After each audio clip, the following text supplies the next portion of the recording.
नमस्कार, welcome to Prasad classes. First question है which one of the following is the capital expenditure?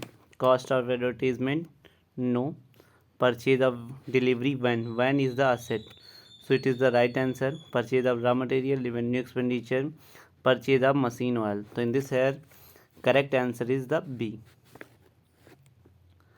Next question number 52,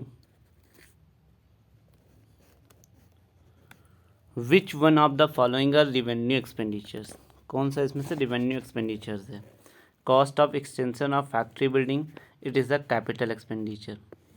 legal cost of purchase of building, तो ये हमारा deferred revenue expenditure है। Purchase of freehold building, तो ये भी हमारा freehold building, ये भी कैपिटल एक्सपेंडिचर है। Cost of painting old machine, it is a revenue expenditure. तो it is a right answer is the D. Next है 53, expenditure incurred by a publisher for acquiring copyrights. अगर कोई भी publishers है या अपने copyright की क्रय करता है, तो जो पब्लिशर्स है अगर कॉपीराइट अगर क्रय करता है तो उसके लिए कौन सा एक्सपेंडिचर्स होगा? Capital expenditure, revenue expenditures, deferred या कॉन्टीजेंट। तो it is a capital expenditures, it is right answer A. Next 54, management audit is ordered by. जो मैनेजमेंट है ऑडिट, उसको ऑर्डर कौन करता है? Workers of the company, then no. Government नहीं, ये तो मैनेजमेंट का है, और मैनेजमेंट इन तीनों तो बाहर के हो गए। Board of directors is the management audits, audit is the ordered by, it is the correct option C. Next है 55, in case of company which is the following is not correctly matched, इसमें से कौन सा correct नहीं है, ये पूछा गया है। और फर्स्ट है इंटरनल ऑडिट, ये ऑब्लिगेटरी होता है, क्या बाध्यकार होगा? नहीं, ये तो है एज ए हेल्पफुल होता है। It is a correct incorrect, और यहाँ इनकरेक्ट ही पूछा गया है, ये ऑप्शन सही हो जाएगा। स्टेटरी ऑडिट जो लीगली होता है उसके कंपलसरी होता है, मैंडेटरी होता है, ये भी सही है। कंटिन्यूस ऑडिट ये हमारे पर डिपेंड करता है, हम करवाएं कि ना कराएं, ऑप्शनल होता है। और मैनेजमेंट ऑडिट भी हमारी इच्छा पर होता है, मीन्स वॉलंटरी। तो in this year correct option A. Next 56 का convention of the conservation will have the effect of पूछा गया है। तो कन्वेंशन ऑफ कंजर्वेशन मतलब जो रूढ़िवादिता होती है, ट्रेडिशनल होता है, उसका इफेक्ट किस पर पड़ेगा, का प्रभाव जो है उसका इफेक्ट किस पर पड़ेगा, ये पूछा गया। Over cost of assets, under cost of assets, under cost of liability, under statement of provision and doubtful डेब्ट। तो यहाँ पर जो हो जाएगा वो इट इज़ करेक्ट हो जाएगा under statement of the assets. तो it is here answer right 56 option number B जो है is the correct answer. Okay 56 B. Next 57,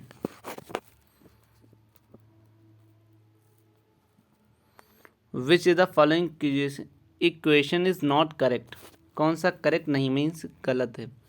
assets liabilities plus asset correct, capital equal to liabilities, asset minus liabilities correct, liabilities equal to assets minus capital correct, liability equal to liabilities, यहाँ पे equal होना चाहिए, ठीक है। Liabilities capital यही होगा, liabilities plus assets, liabilities equal to assets plus capital यहाँ पे होगा, और तो ये रॉन्ग हो जाएगा। तो in this here correct option is the D. 58, sales plus closing stock minus purchase minus gross profit. तो ये हमारी कौन सी चीज़ निकल के आएगी अगर आपसे पूछा जाता है? तो इसमें से हमारे पास परचेज भी है, ग्रॉस प्रॉफिट भी है, तो अगर हम सेल्स में से अगर हम जीपी माइनस करते हैं तो आती है COGS, cost of good sold. पर यहाँ से क्लोजिंग स्टॉक भी हम को प्लस करके परचेज भी कर रहे हैं, तो बच क्या रहा बीच का? Opening stock, opening inventory. Opening inventory means correct option the C. Next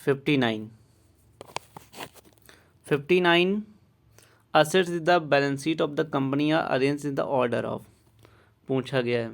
तो कंपनी में जो असेट्स होते हैं उन वो किस अरेंज फॉर्म में होते हैं? Market value no, perform value no, book value it is the correct option is the book value. दो असेट्स जो होते हैं बैलेंस शीट में किस फॉर्म में होते हैं? बुक वैल्यू के फॉर्म में। नेक्स्ट है current liability does not include. Current liability में कौन से इंक्लूडेड नहीं होगा? अनक्लेम डिविडेंड्स होगा, सन्ड्री क्रेडिटर्स करंट लायबिलिटीज़, और ये अदर हो जाएगा करंट लायबिलिटी, ये ट्रेड पेबल हो जाएगा, overdraft short term borrowing current liabilities, पर prepaid insurance the current assets. Option C is the correct option. Next 61 capital profits are related to. जो capital profit होता है वो किस में रिलेटेड रखता है? Premium on issue of shares it is correct, ये भी कैपिटल प्रॉफिट होगा। प्रॉफिट पीरियड ऑन इनकॉर्पोरेशंस, जब कंपनी बन रही हो, इनकॉर्पोरेट हो रही हो, समामेलित हो रही हो उस समय, उससे पहले का। Premium on issue of debentures, ये भी एक कैपिटल प्रॉफिट होता है। It is mean all the correct options, option D is the correct. 62 net purchase 72,000, sales 76,000, sales return 6,000, COGS 60,000, gross profit will be. तो in this year sales 76 minus 6, then is this the actual net sales equal to 70,000 minus COGS 60,000 equal to then profit 10,000, और 10,000 is the correct option is the A. तो it is correct option A. Next question number 63 indicate which the following is the correct। सही पूछा गया। Net profit plus operating expenses plus COGS equal to sales, बिल्कुल correct. Net loss plus operating expenses plus purchase equal to sales, गलत। और ये सभी almost गलत हैं क्योंकि पहला ऑप्शन ही सही है। नेक्स्ट है 64 on purchases of wood furniture 8,000 were spend on its repair the amount should be debited to. अगर हम कोई फर्नीचर्स खरीदते हैं और उस पर अगर स्पेंड करते हैं किस पे? रिपेयर्स, तो it is the capital expenditures होगा, और कैपिटल एक्सपेंडिचर्स होता है तो उसी में ऐड हो जाते हैं।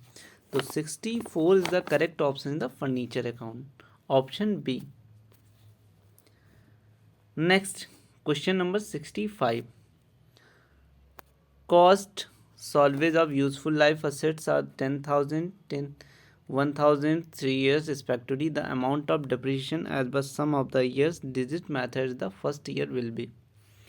यहाँ पर है तो इसे सॉल्व करेंगे 65 को, और 65 का जब हम उससे सॉल्व करेंगे तो अप्रॉक्सली 45,100 के अप्रॉक्स आएगा। इसको हमें पूरा सॉल्व करना पड़ेगा। फिलहाल मैं करेक्टली ऑप्शन आपको बता दे रहा हूँ। नेक्स्ट है written down value plant is the 60,000, original cost value 1 lakh, the sold 1,20,000 during the current financial year, which the following is true is record। तो is this the written down value 60,000 और value थी कितनी? 1,20,000। इसका मतलब क्या हुआ? 60,000 का profit हुआ। अब 60,000 का प्रॉफिट हुआ तो किसका प्रॉफिट होगा? ये रिकरिंग नेचर का तो होगा नहीं, ठीक है। तो अब इसमें से प्रॉफिट हमारे पास 60,000 वाले दो ही ऑप्शन हैं, तो it is means C and D गलत हो गया। अब हमारे पास दो ऑप्शन रह रहे हैं A एंड B। तो ये हमारा जो है जी sold for the during the current financial is the capital profit, it is the correct option A। In which method of the depreciation is assets account debited with the interest. इसमें से ऐसा कौन सा मेथड्स है जिसमें हम जो कोई असेट्स है तो ह्रास में इंटरेस्ट को भी डेबिट किया जाता है, उसमें मेथड्स पूछा गया है कौन सा, तो देन ऑप्शन हो जाएगा annuity methods, option B. Next है 68, regarding of decline in the value of patents copyright and goodwill is called. अगर हम पेटेंट्स को कॉपीराइट या गुडविल करते हैं तो उसे क्या कहेंगे, ये पूछा गया है। मीन्स पेटेंट, कॉपीराइट और ख्याति जो है उसकी कमी का हम किस नाम से हमें दिखाना चाहिए, ये इसको पूछा गया है। तो उसको हम बोलते हैं अमोर्टाइजेशंस बोलते हैं, इसीलिए उसमें आता है कैश फ्लो स्टेटमेंट में डेप्रिसिएशन एंड अमोर्टाइजेशंस। तो it is the correct option is the B option. Intrinsic value of the shares can be determined the, जो इंट्रिंसिक वैल्यू शेयर्स होगा उसे किस मेथड से बोलते हैं, तो इसको हम दूसरा वैल्यू बोलते हैं net assets method. Yield method दो होते हैं, एक होता है रेट ऑफ डिविडेंड और एक होता है रेट ऑफ अर्निंग।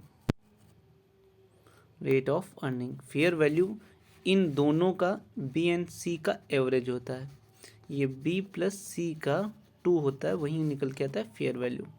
तो but according this question intrinsic value of shares can be determined by the net assets method, option it is a option number B. Next है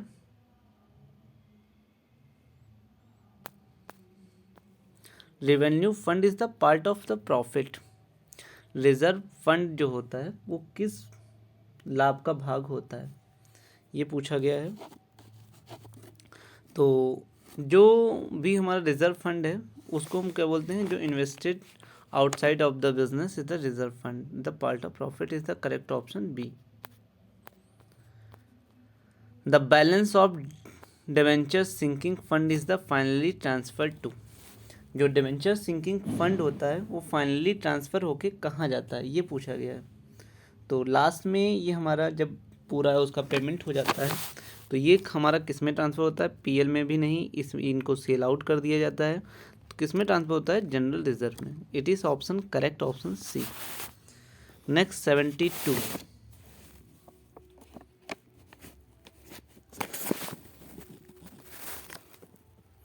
A, B, C are the partners in the firm ratio 5:3 to B retires means 3 वाला ratio गया।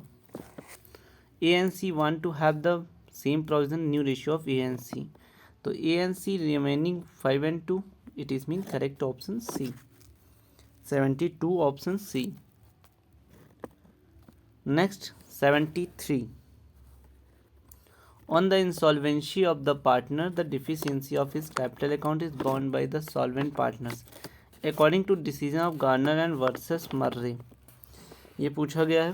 तो किस में होता है, then option B capital ratio, Garner बनना मर्रे।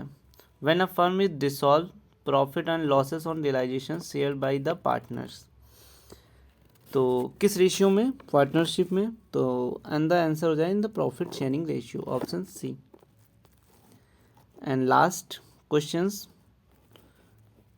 This video, question number 75, A, B are partnership sharing profit losses 7-3. C is the admitted as the partner. A surrender 1/7 of his share. B surrender 1/3 of his share. New profit sharing ratio. तो 7:3 means 7/10 and 3/10. इसका इन्होंने 1/7 sacrifice किया, इन्होंने 1/3।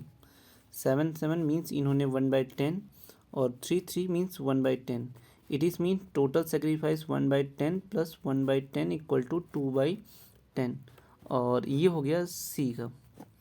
अब ए का पूछा जाए तो A equal to 7/10 minus 1/10, B 7/10 3/10 minus 1/10, और सी इक्वल टू 2/10, 6/10 2/10।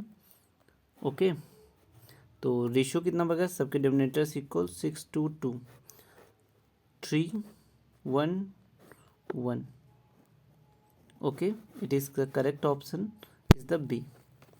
तो it is solve I thinks total completed 25 questions. I hope आप लोगों को बेटर समझ में आया होगा। Please like share and subscribe. Thank you, have a nice day.